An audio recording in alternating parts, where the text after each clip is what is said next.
Welcome to our podcast, Doing It Right. This podcast reveals authentic stories from successful leaders doing it right. It's about their journey to become a leader, their choices, motivations, and lessons. In essence, how they built successful personal brands. Your host is Valerie Sokolowski, author of 8 leadership books and nationally known as an authority on executive presence and personal branding. Let's get started. Here's Valerie. Hi, everyone, and welcome back to the show. You know, history of companies is always interesting to me. In the 1940s, there was an aviation sales team, aviation parts, that is, that actually flew in their company plane, filled with spare parts, and delivering and talking to their customers. They were called at the time the flying salesman. The founders were all about meeting customer needs. This 86-year-old company is called Aviall, a global billion-dollar company. And so my guest today is Eric Strafel, who is the president and CEO and newly named vice president of supplier management for Boeing Global Services. Eric, I'm so excited you took time to come today. Thank you. Yeah, thank you for having me, Valerie. Really excited myself. You're welcome. And I'm remembering when we first met, you were so enthusiastic and so engaging, and you made the point that you're really passionate about getting all of your employees, and there are how many thousands? Yeah, a couple thousand employees now within Aviall. Yeah. Right. And getting all of them really engaged so that they can understand and move toward the strategic direction. How do you engage employees? How do you do it? Yeah, you know, I think it started when I was a Six Sigma black belt early in my career, so I facilitated process improvement with employees. Okay. And when you do that, you get a bunch of employees together and you try to pull out ideas and help to solve a problem together. And I realized the power of the group and diverse thinking and bringing that together, engaging employees to solve a problem. And then as I grew up in leadership, I started solving bigger and bigger problems. And eventually you're solving for where is the company going? Right. What's the vision? What's our strategy to get there? And so I think that carried through into engaging people to come along that journey to help us understand who we are, why we're going there, who we're competing with. And the more we bring people along, the more people are excited and passionate about taking that journey with us. And then what we try to do is recognize how everybody contributes, every team, every employee around the company as we go, and make sure that we thank them along the way. That's not easy to do in a big company. And it's interesting that I have a video of you doing exactly this. It's a town hall meeting, and we got a copy of Eric standing in front of the employees talking about exactly this. So let's take a look. So how do you recognize people for everything that they do every single day? So I want to share a story about going to McDonald's with my son up in Minnesota over Christmas holiday this past year. So we were in McDonald's and they had some toy giveaway and a Happy Meal with my 7-year-old. And they didn't have the toy, there were like 4 versions of this toy, and they didn't have the one that he wanted. The only ones they had were ones he already had, so he was pretty upset. And so we went with it, went back to our table, sat down. About 20 minutes later, a woman came over who I saw previously mopping the floor, and she brought that toy. And he was so excited, and she had gone around wherever in the storage rooms and dug around for 20 minutes to find that toy. And I'm thinking, my gosh, I'm sorry for having you do that. So I went up and I asked the manager, hey, is there something that we can do for this woman who just took 20 minutes away from whatever it is that she's supposed to be doing to find this toy for my boy? So they said, yeah, there's an employee recognition gift card that we can give out, and I think it was a $20 gift card or something. And so I filled something out. The manager got a gift card. We called her over. My son is with me, and we gave her that gift card. She started crying.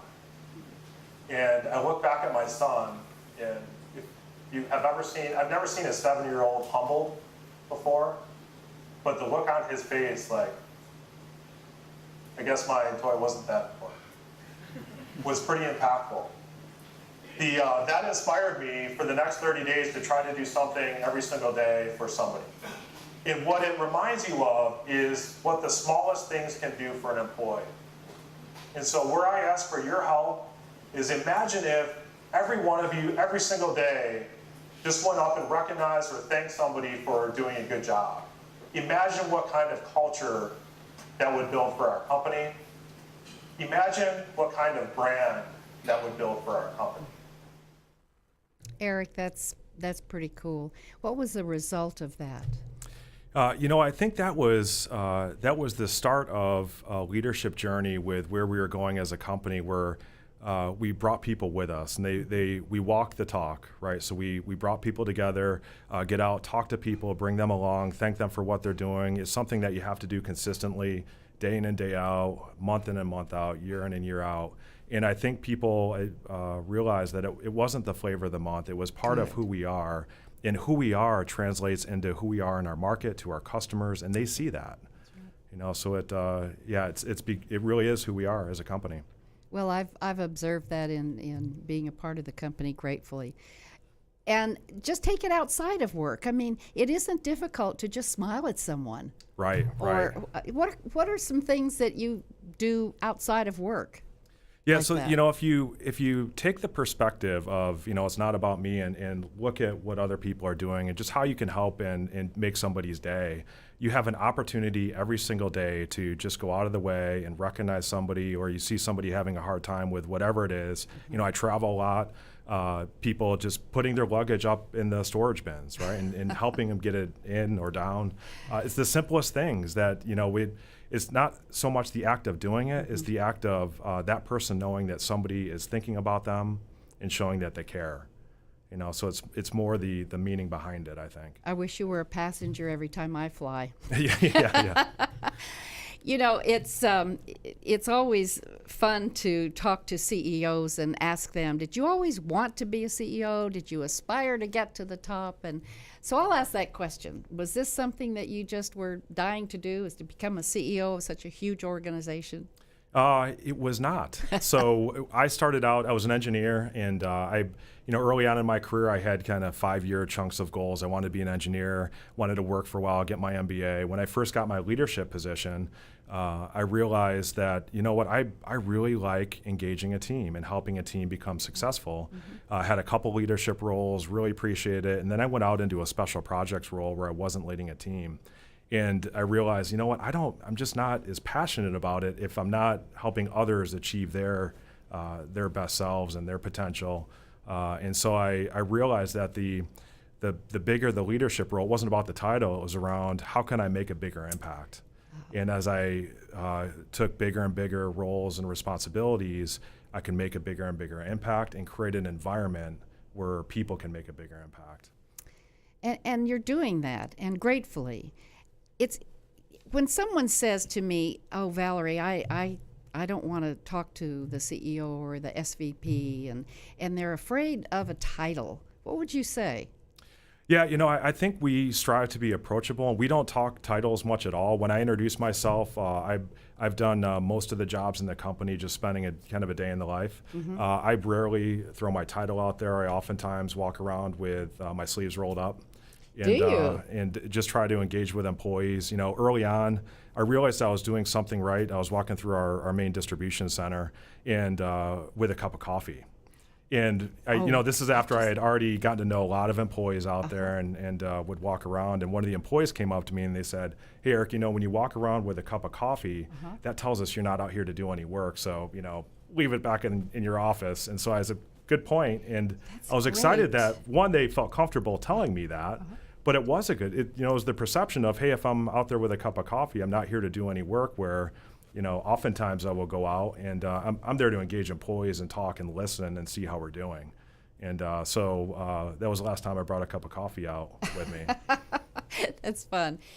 We were discussing earlier before the show the fact that one of the main issues in most corporations, most companies, I don't care what size, is trust, this whole trust issue. I'd like for you to talk about how to build trust. There's a great quote by someone I know you like, Simon Sinek, And here's what it says. It says a team, you love teams, is not a group of people that work together.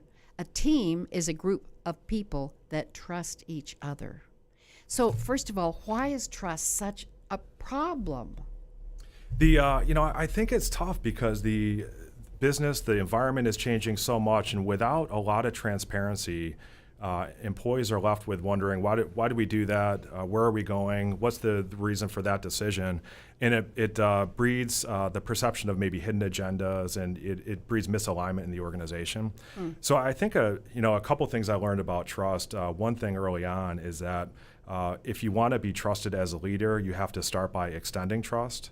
If you don't actively show that you trust other employees and walk the walk there, so if I walk up to an employee and they're on their phone or whatever, they're supposed to be doing work, I'm going to assume they're doing work, and I'm not going to go any further with it. I'm going to extend trust to them, and I feel like I need to do that if I ever want them to trust me. And if I get up in front of a room of employees for the first time, new team, whatever. I will say, hey, I realize I need to earn your trust. You have mine. I'm going to share with you as much about the company and where we're going and why as we can. I'm going to trust you to do your best to get there. And over time, I hope through transparency, you will learn to trust me. And so it starts by extending trust. And then the second thing is I started to, I guess as a continuous improvement leader, started to write on whiteboards. And so I would solve problems, and now even all the way up to the company vision and strategy, draw it out on a whiteboard in a big open room where anybody can see, and then I will leave it on the whiteboard. Aside from financials or other things that we can't share, I want people to see that. There's no reason that people shouldn't see where we're going and why, and the things that we think about and what we consider. And the more we can communicate that, the better. It helps people feel like they're part of the journey. And I think that helps build trust too. A whiteboard. And where is it in the building? All over. So Really? So we have That's vulnerable. We have whiteboards all over the place, and where we didn't have whiteboards, we have whiteboards on rollers that we will bring in. And part of it, I'm also very visual, so a bit of it is me and how I think. But oftentimes the more you can simplify a strategy or a concept, the better. And so we oftentimes whiteboard, get ideas up on the whiteboard. And so one thing is it helps you acknowledge that, hey, I heard you, I'm going to write it on the board. You start to assimilate those ideas into some different things. And so you can, for me, I can bring people along the journey and walk people from here to there on a whiteboard a little bit easier than I could with just words. And then you have an artifact left behind, right? So people can kind of digest and think more, and a lot of times we'll come back to that whiteboard a week later and think about it some more and build on it some more. And so it allows you to iterate and get into some of the deeper thinking that I think sometimes today we don't spend enough time doing. Tell us more about we don't spend enough time doing. What do you spend your time doing? Yeah, so I try to try to spend a lot of time making sure that people understand where we're going and why. And so, as you mentioned, Simon Sinek. So one of the he's got quite a few things out there. And his last book that I read was Leaders Eat Last. And in that book, he talked about your strategy. Your strategy is really effective when employees can describe it back to you in their own words and tell you how they contribute in their own words. And so that takes a lot of work. And so I spend a lot of time in town halls and roundtable meetings, just walking around with employees, engaging in their team meetings, and just helping to describe where we're going, what we're trying to accomplish, take their input on what they can do to help contribute to that, and just connect dots. So they can describe how they fit in, how they play a part, how they contribute in their own words. And then that's something that they can get behind. They make it their own. That's really interesting in terms of the whiteboard. Who would think about that? In times of change and when companies are merging, acquired, and chaos and any kind of change, no one loves change but a wet baby.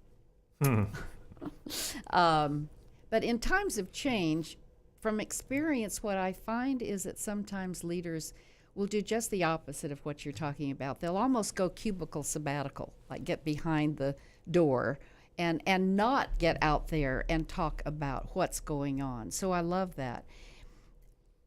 How do you get inspiration, and where? So I watch a lot of, I'm a big fan of servant leadership. And so again, Simon Sinek is one of those, along with many other leaders that speak about that.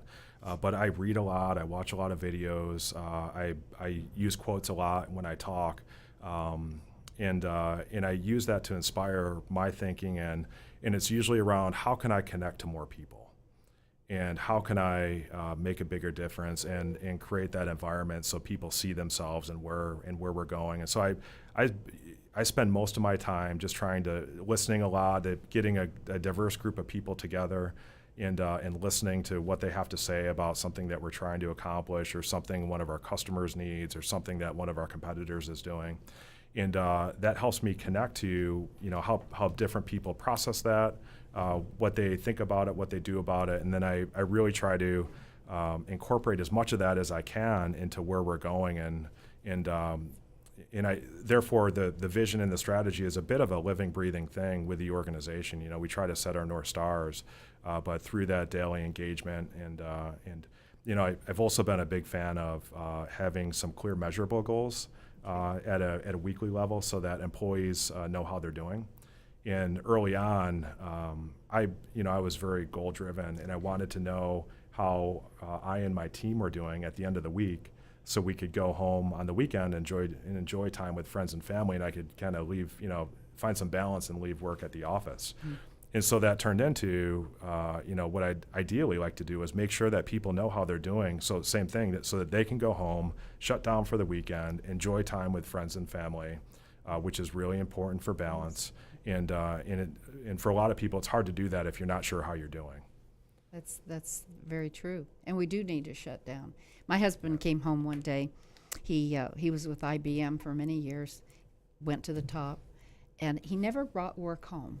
In fact, I would get angry because other wives would be telling me what's going on in the company, and I didn't have a clue. And he said to me, if I bring work home, it would eat me up. I'll never forget that. Yeah. So. Yeah, I think that's very true. Well, okay, so you are clearly very goal-oriented. How early in your childhood did you get so goal-oriented? It's tough to say, but pretty early on, in that as far back as I can remember being good at math as a kid, I wanted to be an engineer. I liked to build stuff, explore, discover. So there was a little bit of that early on in my childhood. A bit of an entrepreneur, so I remember, I think when I was 8 or 9, we had a neighborhood newspaper that a couple of kids on the street and I would publish, and I think it lasted for the summer or something. And we would constantly have garage sales with my parents' stuff. My dad was an electrician, and would sell whatever leftovers he had. And then I had a paper out when I was 12, and worked up to when I could buy something. At the time I wanted, I think it was a 6-inch black and white TV. So that was my big goal. But then I started to develop goals, and generally a 5-year plan, and I liked the feeling of accomplishment and progression. And so then there's a book called The Slight Edge, and it talks about every day just taking a small step forward. And so mind, body, and spirit, every day I started, I think, maybe in high school, just trying to take a small step forward through, whether it be through working out, reading a book, progressing a project at work or school. I started to believe in that early on. And so, it's now been 30 years now where every day I try to take a small step forward. That can be one of our, I always say, leave us with wisdom. That's definitely a pearl of wisdom right there. Yeah, it certainly has played into that. My wife believes in that too. Been Shelby. She's been a huge supporter of my career the whole way.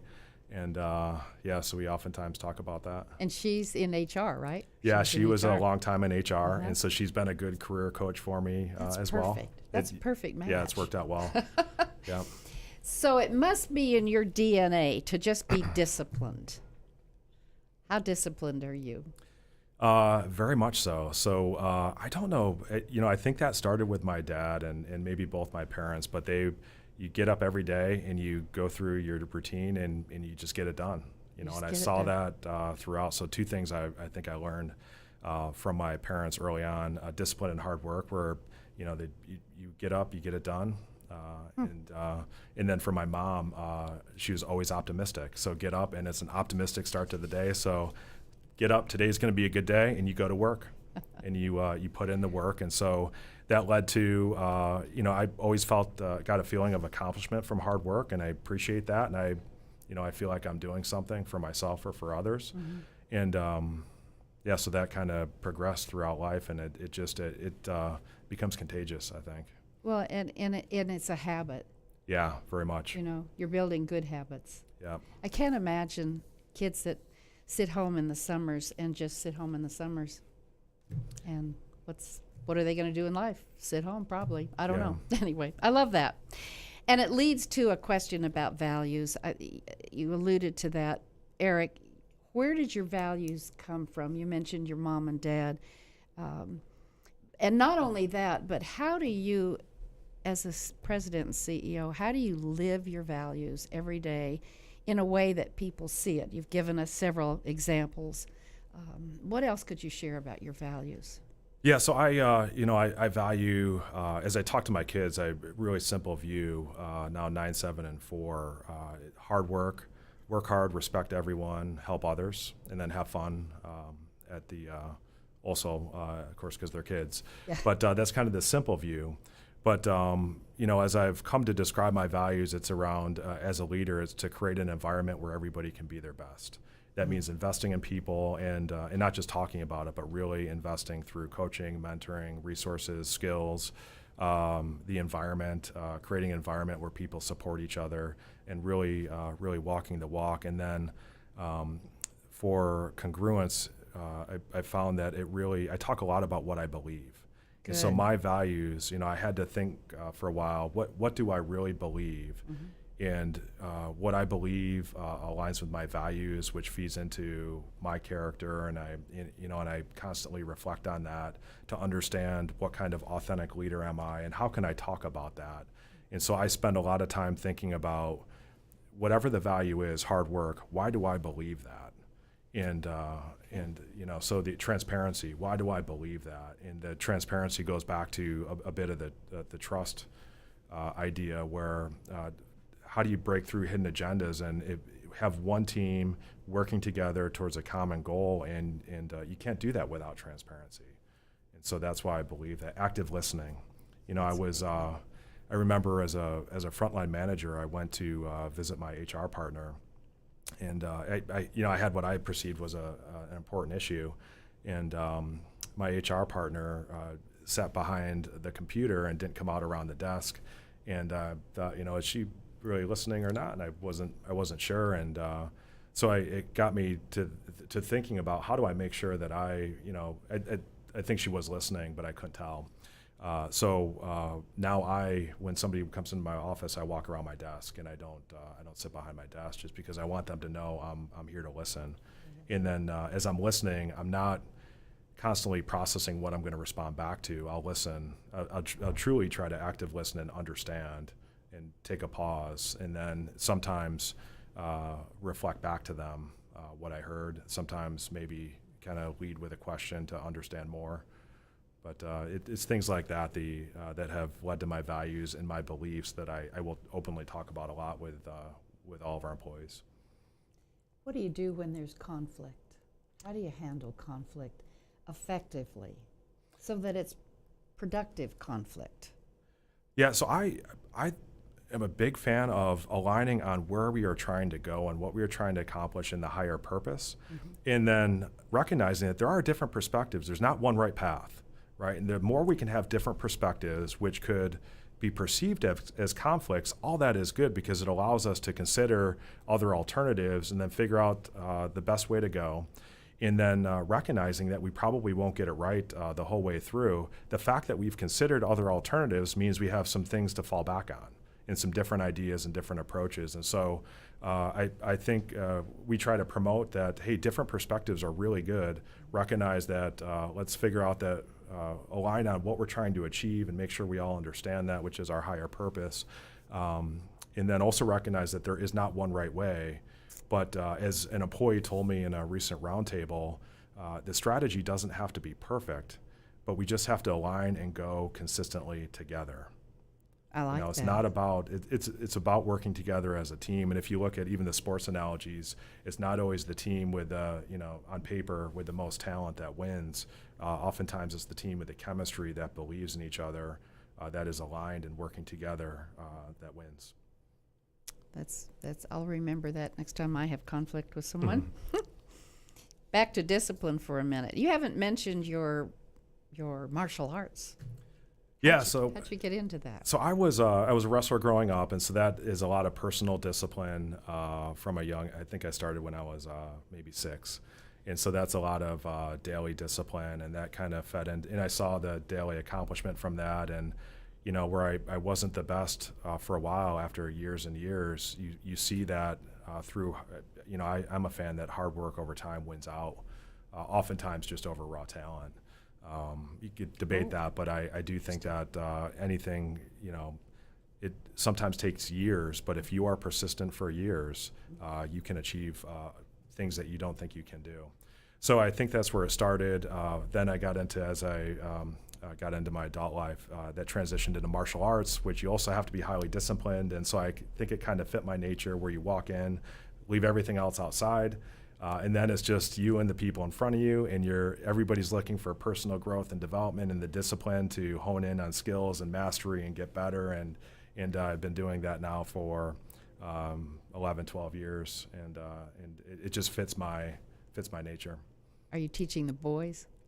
I'm teaching the boys how to pursue anything that they want to right now. That's a So good now it's answer. all different sports, and yes, we do some things in the garage. you? We do all kinds of garage workouts just to have fun, and I really want them to see a lot of different things and figure out what they're passionate about. Sure. Yeah.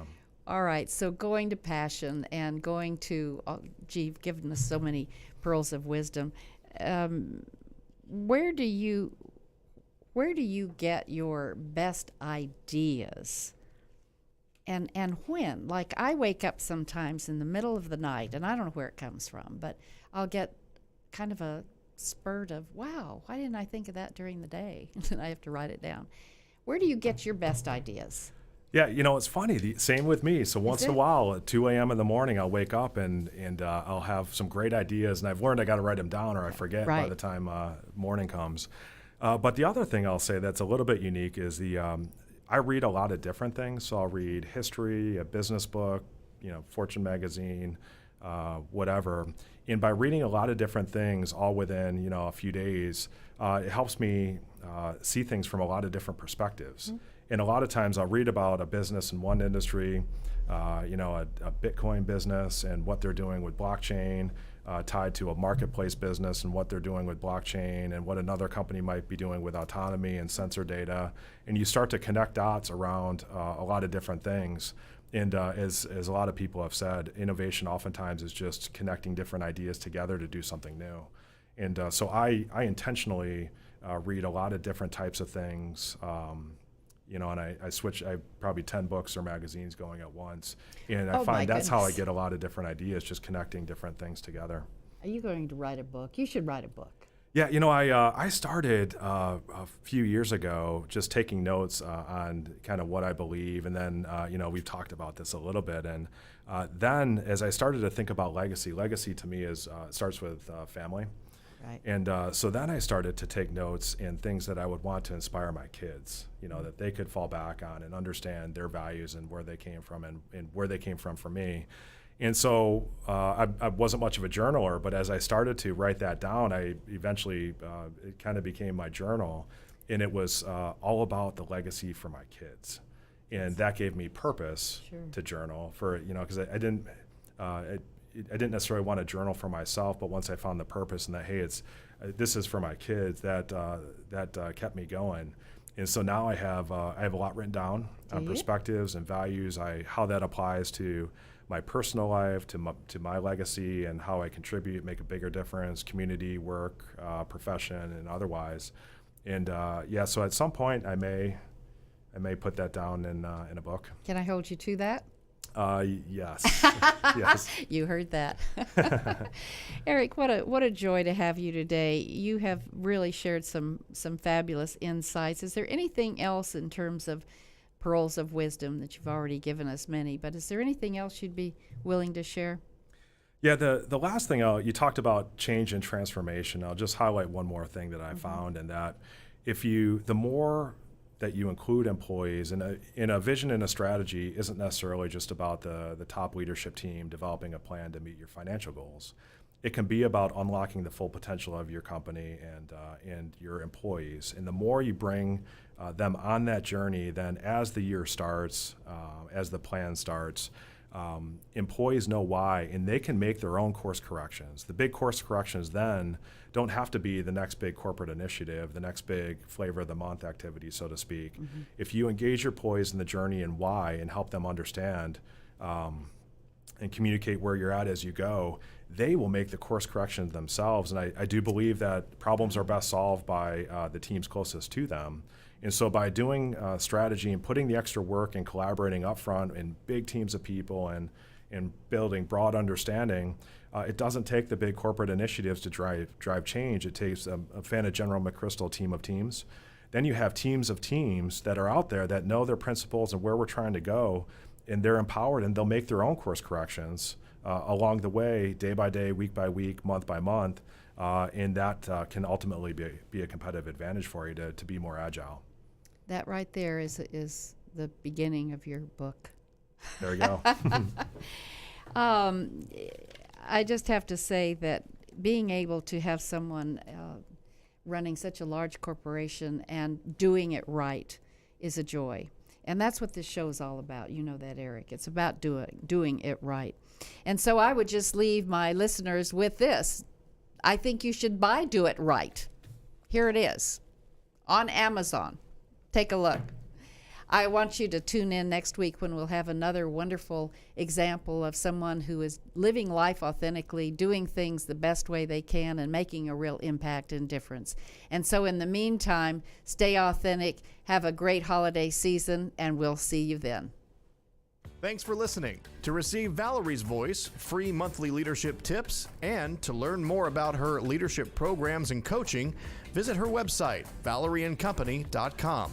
Next week, we'll be here again to inspire, engage, and equip you with teachable points of view from successful leaders who have been doing it right. Until then, lead authentically.